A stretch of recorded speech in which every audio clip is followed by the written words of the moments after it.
It is my honor to invite to the stage the Prime Minister of the State of Israel, His Excellency, Mr. Benjamin Netanyahu.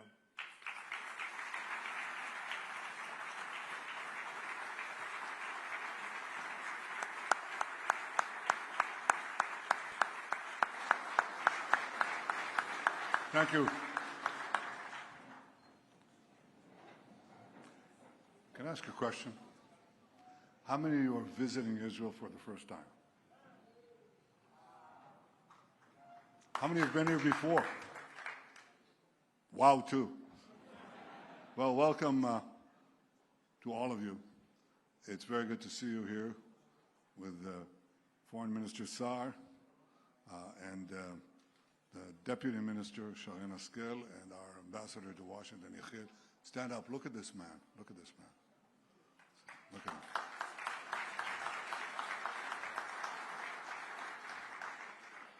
He, Yechiel, represents the greatest military comeback in recent history.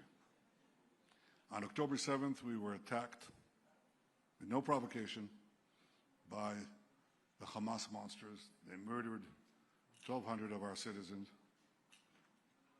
They burnt babies alive. They raped and then murdered women. They beheaded men.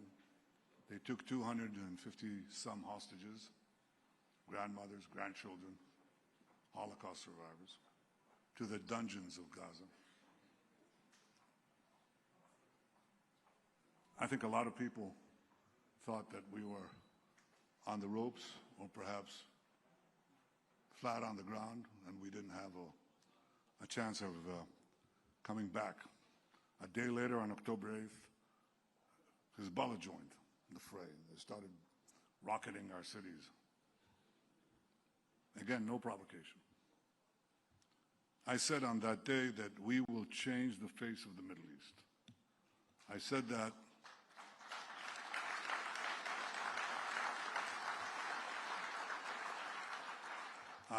that because it was clear to me from day one that we weren't just fighting Hamas. We were fighting the Iran axis that consisted of Iran, Hamas, Hezbollah, the Houthis, the three H's, and a few others in between.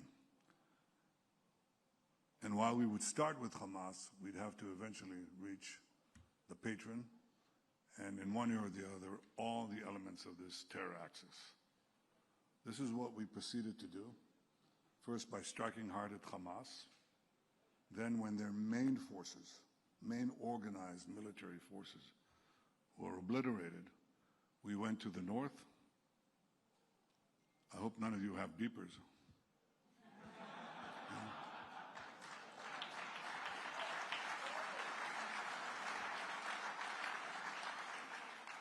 And proceeded to take out Hassan Nasrallah of Hezbollah, who was, in effect, the axis of the axis. He actually held this axis together.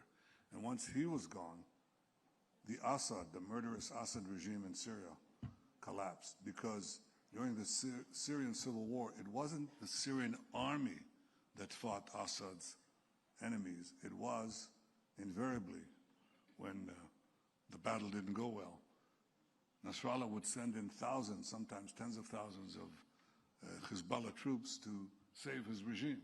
Now, Nasrallah was gone, Hezbollah was crippled, so Assad fell. And once he fell, the land route that connected this axis from Tehran to the sea, to Lebanon, was gone. And now what happened was that the death noose that Hamas wanted to, that Iran wanted to place around our necks, was gone. That was one of their vehicles to annihilate Israel. Remember, they chanted, "Death to America, death to Israel." To achieve death to America, they have to achieve first death to Israel, because we are America's front line here. And the only force in the Middle East that was challenging, forcibly challenging, and fighting them in their quest for domination and subordination and annihilation. But ultimately, they were geared to America. So their goal was to, we still have to destroy Israel. What did they do? They began to race to the bomb. They already had enough enriched uranium, but you need the weapon around that uranium ball. And so they began to work secretly to activate their weaponization team, it's called in jargon, okay? We knew that if we didn't act, within a year they'd have one atomic bomb, possibly two. So we acted. We acted like somebody who has two lumps of cancer. One lump is the atomic cancer, the specter of atomic bombs, and the second one is the specter of 20,000 ballistic missiles, 1-ton ballistic missiles that fall Mach 6 to Mach 8 right from the sky. And they destroy everything that they touch. 20,000 of those in a state the size of New Jersey. Right, bigger than Rhode Island, bigger than Rhode Island. But that's it, you know. Well, that's equivalent to 2 nuclear bombs. So we had to act. If we didn't act, we'd die. And with us die the whole story, the 3.5 millennia story of the Jewish people. And of course, if you do act, you know, it might come back. That's what happens with cancer. But if you don't act, you're not going to be here. So we acted with the just incredible help of President Trump and those brave pilots of the United States.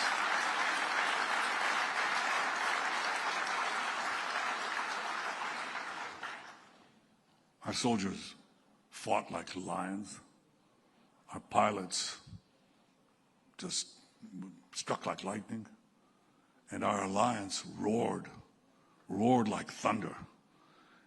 And that did that. We pushed those two great perils away from our door and away from your door, because Iran's plan was to have ballistic missiles that would reach first deep into Europe, then 8,000 kilometers. You add another 3, and you're on the eastern seaboard. Those of you who are deeper inside, it'll take a little more time. But that was the goal, death to America. And they'd have these ballistic missiles, ICBMs, and the means to give them nuclear warheads. You're all under the gun. So we were fighting not only our enemies, we were fighting your enemies. And now we're circling back to Gaza to finish the job where it all began. There's still some strongholds that we have to take apart. They're holding our hostages. We are committed with America to release all the hostages, the living and the dead. And we're not going to compromise on it, nor will we compromise.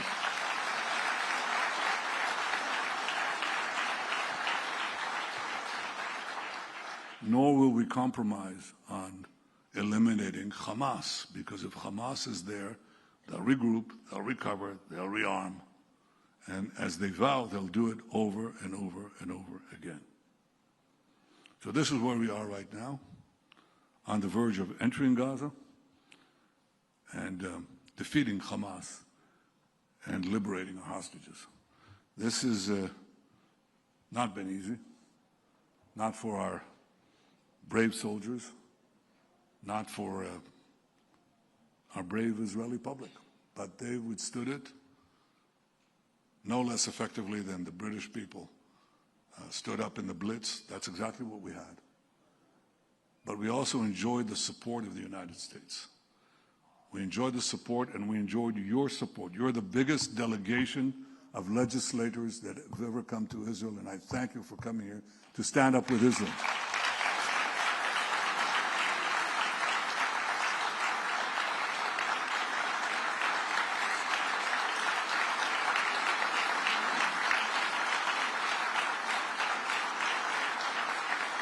Thank you. Democrats and Republicans alike, we value and cherish your support. And there is an active effort to erode it. That effort to besiege Israel, not isolated as much as besiege Israel. That is orchestrated by the same forces that supported Iran. Iran's effort to put a military siege on us and ultimately choke us. We were able to break loose from that siege, and we will have to do several things to break loose from this siege that is organized by a few states. One is China, and the other is Qatar. And they're organizing an attack on Israel legitimacy in the social media of the Western world and the United States. We will have to counter it, and we will counter it with our own efforts.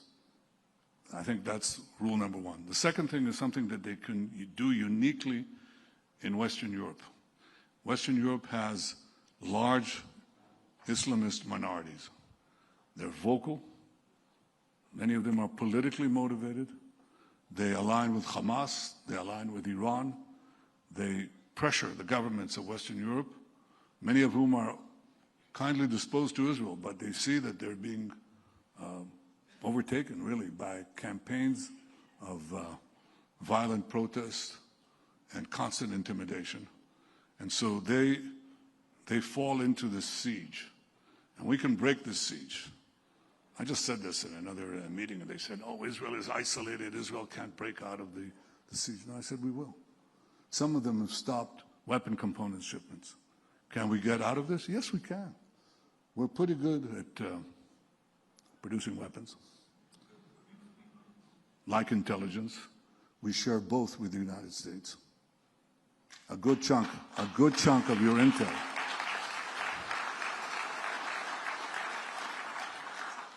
And our weapon systems, we share with the United States. We're tremendously appreciative of the bipartisan support in military matters to Israel in previous years and today as well. But do you have cell phones? You have cell phones here? No? You're holding a piece of Israel right there. You know that? I mean, a lot of the cell phones, the medicines, the foods, you eat cherry tomatoes.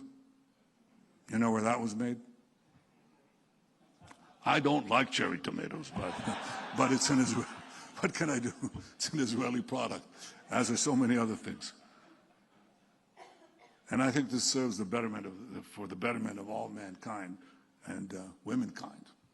I think that is Israel's unknown contribution. But we can make things, we can produce things. We cherish the fact that we have the constancy of American support despite the attempts to erode it. And we'll continue to work to make sure that that continues on both sides of the aisle. It's very important for us. But equally, we will eventually create the independence that we need so those in Western Europe who think they can deny us things will not succeed. We can break this siege, and we will. And the last thing that I want to say is that this is not a battle just for national interests, not just for our national interest and your national interest. Those theological thugs in Tehran who amassed the crowds, who took American hostages on the first few days of their tyranny, and who since chant death to America, they only see Israel as a roadblock on the way to subjugate you, subordinate you, and threaten you. And they see Israel as you. And if you look at what the Islamist radicals here and around the world say, they say that we are you, we're just a piece of you, and you are us. I disagree with everything they say except this. I think they're right. I think we're part of a common civilization with deep historic roots of common heritage. When I went to, I've spoken 4 times in the joint session of Congress, and I look at the far wall, and some of you, maybe all of you will end up there, you know. Do you really want to? Well, those of you who are crazy enough to want, I mean, anybody entering politics has got to be insane, but there are quite a few insane people here. So for those of you who go there, or next time you visit the Capitol, just look at what's on the other wall. I'm at the dais, you know, the podium, and I look at the far wall, and what do they have? Moses. Moses. A quote from the Bible about liberty. You remember Moses taking the people of Israel out of bondage in Egypt? Familiar with this story? I'm glad there are enough. We have a common heritage, and that heritage is being challenged now by people who not only want to bring us back to the early Middle Ages with incredible fanaticism and cruelty, it's also savagery. The things we encountered on October 7th, the things we just encountered not only in Gaza, but in Syria, in the wanton attack on our Druze neighbors. That's a non-Islamic sect, and they're living there in a mountain. And what they endured exceeded, in some cases, the horrors that we saw on October 7th. But what we saw there is what you saw on September 11th. It's the same thing. It's this raw savagery, the glint of murder.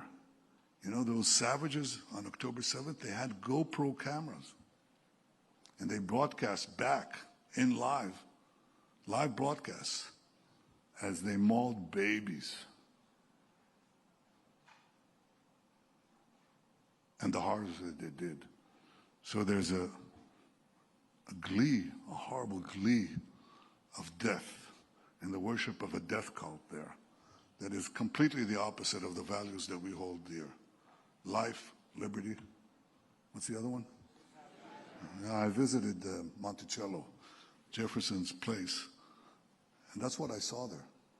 I saw Jefferson, who was well-versed in the Bible, spoke about the Holy Land, quoted the prophets. He understood the roots of our common civilization, as did the other founding fathers of America, as did Abraham Lincoln on his death date. He said that his one hope was to visit Jerusalem, come to the Holy Land, to see the place where our common heritage began and from which it will continue. I'm glad you are here to visit Jerusalem, to see the place of our common heritage and where our common civilization, well defended by our great alliance, will continue. Thank you for coming to Jerusalem. Thank you, all of you.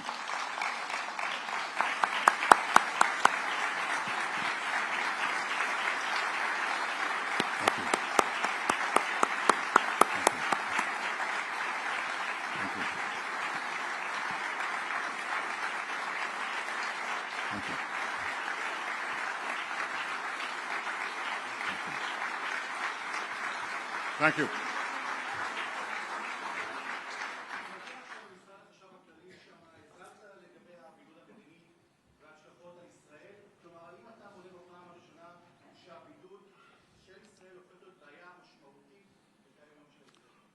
קודם כל, הכוונה שלי להטלת מצור עלינו. כמו שהאיראנים הטילו עלינו מצור, וקיוו שהמצור הזה בעצם יכחיד אותנו. אנחנו פרצנו את המצור הזה, כולם רואים את זה. ואנחנו גם יודעים שיש עכשיו ניסיון של הטלת מצור על ישראל על ידי גופים שונים ועל ידי מדינות שונות, בראשם קטר. קודם כל מצור תקשורתי שממומן בכסף ענק, גם של קטר, גם של מדינות אחרות כמו סין, והם פועלים גם במערב, ולא פחות מזה בארצות הברית. אני שמח לראות כאן את הביקור הגדול ביותר של מחוקקים מארצות הברית בתולדות ישראל. אנחנו נלחמים בזה, ואנחנו נשקיע גם ומשקיעים כסף גדול, משאבים גדולים, במאמצים להדוף את החלק הזה של המצור. החלק השני הוא יותר ממוקד, והוא ממוקד במדינות מערב אירופה, בהפעלת המיעוטים המוסלמים שם, שהופכים קולניים, אלימים ומאיימים על המדינות. ולכן אנחנו רואים את המצור הזה מתמקד במערב אירופה. ושם אמרתי שמפסיקים לנו משלוחי נשק וכו', וזה קורה עכשיו. אנחנו נצטרך בשנים הקרובות להעצים את תעשיות הנשק העצמאיות שלנו, כדי שיהיה לנו עצמאות של חימושים, בכלכלת חימושים, ביכולת התעשייתית לייצר אותם, ולכן אנחנו נפרוץ את המצור הזה. אז האם השיגו בידוד עולמי? לא. ארצות הברית איתנו, גם הרבה מדינות אחרות, אבל יש לנו בעיה ממוקדת כרגע במערב אירופה, ואנחנו פועלים ונמשיך לפעול להסיר את המצור הזה. כמו שהצלחנו עם המצור הצבאי, כך נצליח גם המצור המדיני. Did you understand that? Hebrew lessons next door. Thank you.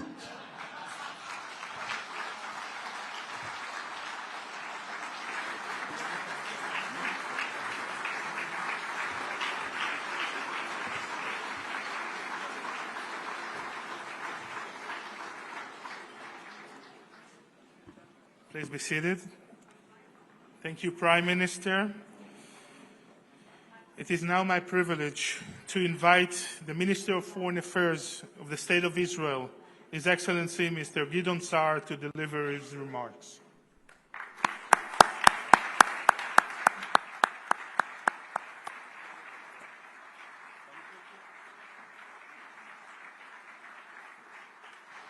Thank you.